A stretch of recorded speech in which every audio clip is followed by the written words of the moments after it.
Chers pèlerins, la présidence générale du Comité pour la promotion de la vertu et la prévention du vice en Arabie Saoudite vous souhaite la bienvenue, prie Allah d'accepter votre hajj et d'agréer vos œuvres.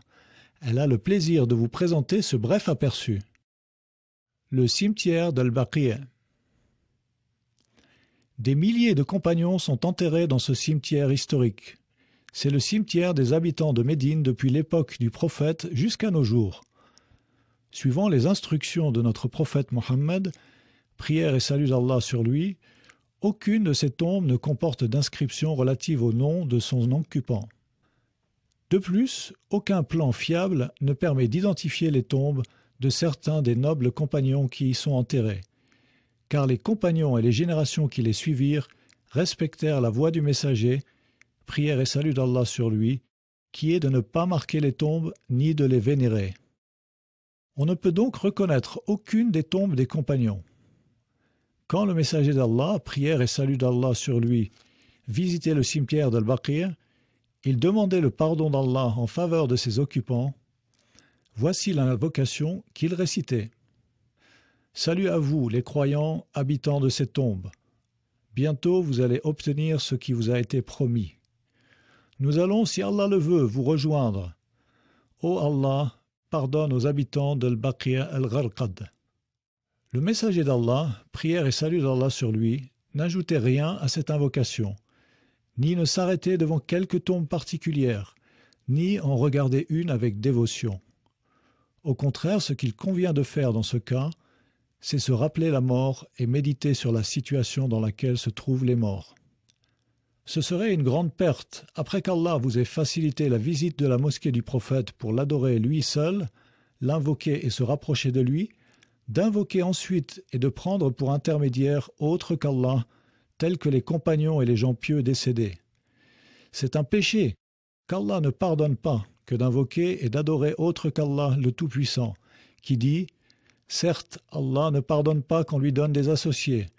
En deçà de cela, il pardonne à qui il veut. Quiconque donne des associés à Allah s'égare très loin dans l'égarement. » Surat An-Nisa, verset 116.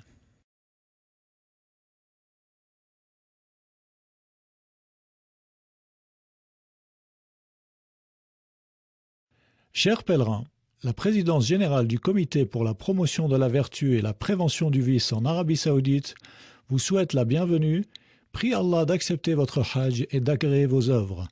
Elle a le plaisir de vous présenter ce bref aperçu. Les mosquées près de la tranchée Al-Khandaq. Ces mosquées ont été bâties près de la tranchée que les compagnons creusèrent pour protéger Médine contre l'invasion des coalisés. Les références historiques fiables indiquent que ces mosquées ont été bâties environ 300 ans après la hijra, l'immigration, ce qui signifie qu'elles n'ont aucun rapport avec les nobles compagnons dont ces mosquées portent les noms. Le messager d'Allah, prière et salut d'Allah sur lui, et ses compagnons, qu'Allah soit satisfait d'eux, ne priaient jamais séparément. Au contraire, ils se rassemblaient tous pour prier en congrégation. Il est peu probable qu'ils se soient dispersés dans un si petit périmètre pour prier, chacun séparément dans une mosquée. Certaines personnes croient que ces sites jouissent d'une bénédiction particulière. Ils se frottent contre les murs, y récitent des invocations particulières. Certains vont jusqu'à manger les feuilles des arbres qui y poussent. Cela relève des ruses que Satan utilise pour se moquer des musulmans, les pousser à s'attacher à autre qu'Allah, à invoquer en dehors de lui les morts ou les objets. Et c'est un acte interdit. Allah le Tout-Puissant dit « Certes, Allah ne pardonne pas qu'on lui donne des associés. En deçà de cela, il pardonne à qui il veut. Quiconque donne des associés à Allah s'égare très loin dans l'égarement. » Surat An-Nisa, verset 116. Le musulman doit demander qu'Allah fasse les éloges de son messager, prière et salut d'Allah sur lui, auprès de ses anges, et implorer le pardon d'Allah pour ses compagnons en tout lieu et à tout moment. Il ne doit pas pour cela consacrer un endroit, un moment ou une invocation précise. C'est ce contre quoi le messager d'Allah, prière et salut d'Allah sur lui, a vivement mis en garde. C'est une voie qui mène à l'adoration d'autres qu'Allah. Or, en dehors d'Allah, le Tout-Puissant, nul ne mérite cela. Ces sites ont été créés à un moment de l'histoire, puis les gens les ont exploités à des fins lucratives en y conduisant les gens, en y pratiquant le commerce et en inventant des histoires à leur sujet, dans le seul but de gagner de l'argent sur le dos de ceux qui ne connaissent rien.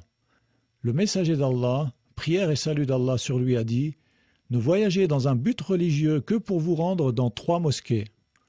La mosquée sacrée de la Mecque, la mosquée du prophète, prière et salut d'Allah sur lui, et la mosquée d'Al-Aqsa, rapporté par Al-Bukhari. »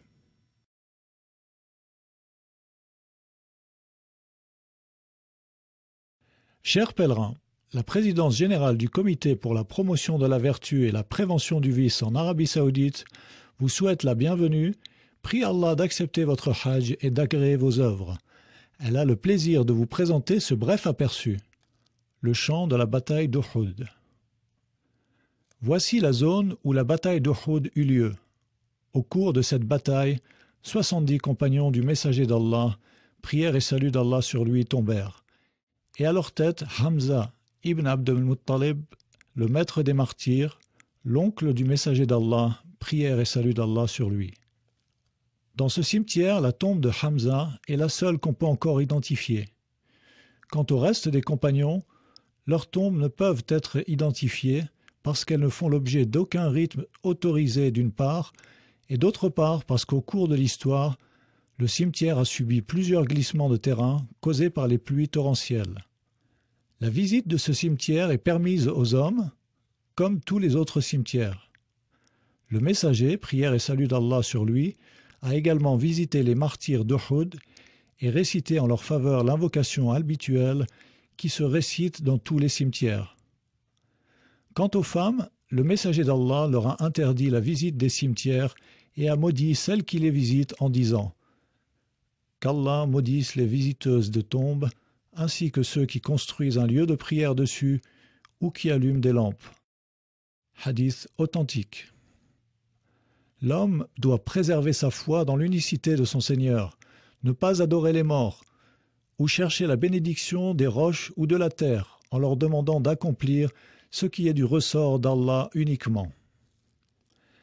Les visiteurs de cet endroit commettent plusieurs actes qui sont en contradiction avec ce qu'a fait le messager, prière et salut d'Allah sur lui, quand il a visité les martyrs d'Uhud. Ils y jettent des cheveux et des ongles, pratiquent des actes de sorcellerie en utilisant une pierre magique, des herbes ou en y posant des cadenas. D'autre part, on a remarqué que certains visiteurs aspergent les tombes de parfums, ce qui donne l'impression aux autres visiteurs que ces odeurs proviennent des tombes. Ce sont des pratiques superstitieuses que ni le messager d'Allah, prière et salut d'Allah sur lui, ni ses nobles compagnons n'ont accomplies au cours de leur visite à cet endroit.